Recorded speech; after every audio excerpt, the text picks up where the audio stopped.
नमस्कार. आपण पाहत आहात व्हॉइस ऑफ वेणुग्राम. एका निष्पाप 5 वर्षाच्या चिमुडीचा मृतदेह घटप्रभा कॅनलमध्ये आढळल्याने संपूर्ण रायबाग तालुका हादरला आहे. अत्यंत हृदयद्रावक गोष्ट म्हणजे या मुलीचा संशयित खुनी तिचा चुलत भाऊ निघाला आहे. निपनाळ गावातील ही घटना ऐकून गावकऱ्यापासून पोलिसांपर्यंत सर्वांनाच धक्का बसला आहे. 19 मे रोजी संध्याकाळी 7:30 वाजता निष्कर्षमी मडिवाळ ही 5 वर्षाची मुलगी अचानक गायब झाली. तिच्या वडिलांनी तात्काळ रायबाग पोलीस ठाण्यात तक्रार दाखल केली. पोलिसांनी तपास सुरू केला आणि परिसरातील सीसीटीव्ही फुटेज तपासले. या फुटेजमध्ये निष्कर्षमी तिच्या चुलत भावासोबत म्हणजे वडिलांच्या भावाच्या मुलासोबत जाताना दिसून आली. पोलिसांनी त्याला ताब्यात घेतलं आणि चौकशी सुरू केली. चौकशी दरम्यान राजूने सुरुवातीला खोटं बोलून पोलिसांना फसवण्याचा प्रयत्न केला.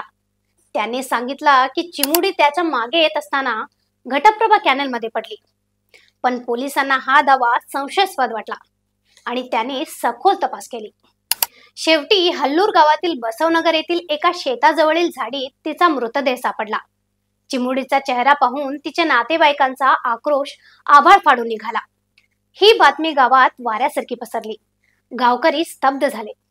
आपलाच रक्ताचा नातलग अशा पद्धतीने एखाद्या निष्पाप जीवाचा अंत करू शकतो हे कुणालाही पचनी पडत नाही.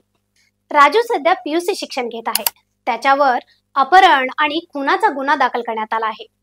पोलीस तपास सुरू आहे आणि या भीषण प्रकारामागे आणखी कोणतं कारण होतं याचा शोध घेतला जात आहे. एका निष्पाप जीवाचा असं भयंकर अंत होणं समाजाला अंतर्मुख करणारी आहे. अशा विकृत मानसिकतेच्या लोकांपासून आपल्या मुलांचं रक्षण करणं ही आजची सर्वात मोठी गरज बनली आहे.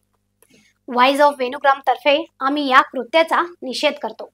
असे आणखी अपडेटसाठी पाहत रहा व्हॉइस ऑफ वेणुग्राम.